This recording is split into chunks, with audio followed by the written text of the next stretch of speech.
So with Foundations coming out so soon, I wanted to take some time today to go over some of the cards that I am personally excited to be playing with. And today we're going to be looking at some of the blue cards. So these may not be the most competitive cards, or they may be, but these are some of the cards that I personally am looking forward to playing. And we're going to be starting off today's list with Omniscience. So what is Omniscience? Well, Omniscience is a reprint of an old card, but it is very, very expensive. It's 10 whole mana to play. It's an enchantment, and it reads, you may cast spells from your hand without paying their costs. Now, admittedly, paying 10 mana for an effect like this is pretty strong, but in modern Magic, you're not going to be paying 10 mana to play this spell. You're most likely going to be paying 5 mana to be cheating this card into play from your graveyard. Because there are a lot of white effects that allow you to bring anything from your graveyard back into play.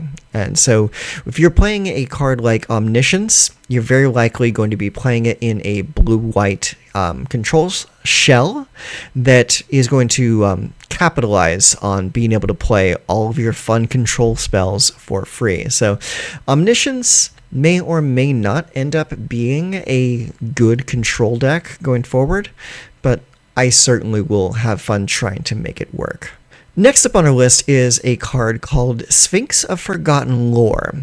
Sphinx of Forgotten Lore is a 3/3 flyer that costs 2 colorless and 2 blue, and it has flash. And whenever it attacks, it gives an instant or a sorcery spell in your graveyard flashback, and the mana cost of the flashback is equal to the mana cost of the original spell. Now, the reason why I like this card is because I'm a big fan of reusing cards that you've already used before.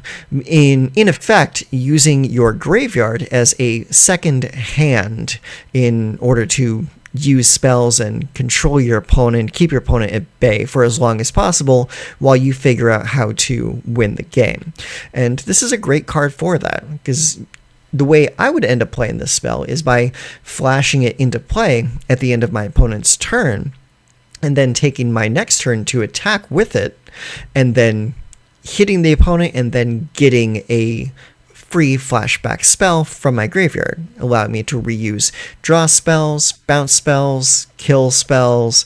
Anything that I would need at any given point of the game is going to be fantastic when paired with a creature like this. So that's why this card gets a spot on my list of top cards in Foundations. Next up on my list of cards I'm excited to play is Voracious Great Shark. Voracious Great Shark is pretty cool. He's a shark. He costs 5 mana, he has flash, and when he comes into play, he counters target creature or artifact spell. Now, thematically, this is fantastic, because it gives you the image of a great white shark breaching out of the water and eating something.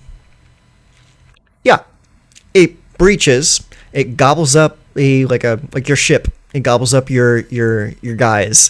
It counters a creature or an artifact spell. It is thematic as hell. I love everything about this card, and not just that, but it's a decent body for only 5 mana. I believe that it's like a 5/4 for 3 colorless and 2 blue. It's like, are there cheaper ways to get this effect? Sure. I mean, you could probably just play Urte and get a similar effect if you happen to be playing black as well. But this is a blue-only effect, so that honestly gets the thumbs up from me. It allows me to play it in more varied decks. If I wanted to play just blue-white or maybe even blue-green, having this effect is really strong. Not having to dip into black to play Urte, having this effect on a blue-only shark creature, it's thematic, it gets the job done. I like it. I mean, it would be better if I could counter any spell, but I do like the theme of gobbling up a creature or a crude vehicle or something like that.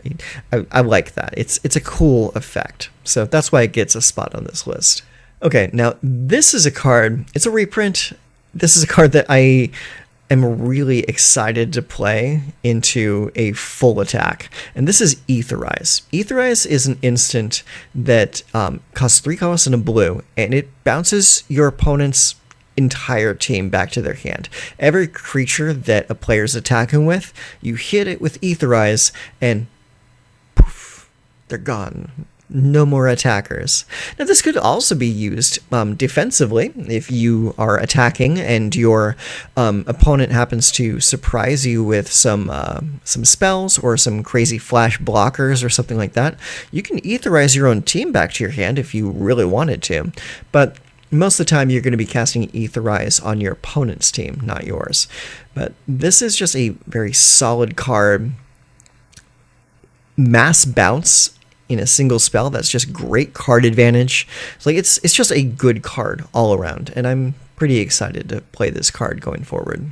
And the last card that I am talking about today is probably the one I am the most excited to play because it gives me a lot of interesting options, and that is High Fae Trickster. The High Fae Trickster is a 4-mana, 4/2 flying fairy with flash, and it gives all your other spells flash as well. It is basically a Vidalcan Orrery on a 4/2 flying beater. This is an amazing card.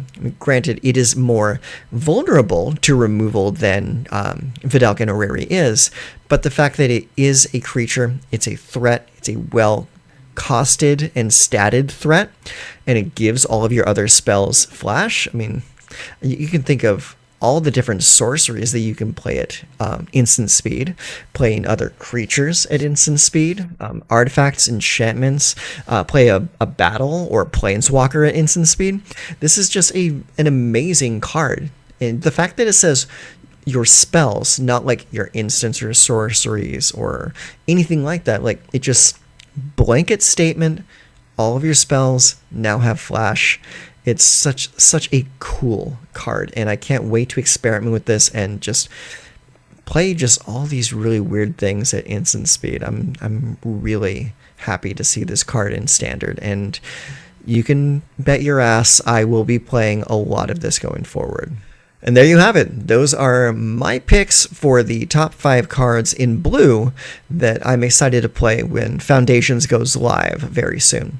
So now I'd like to turn the camera around and allow you a moment to tell me what you're excited to play going forward.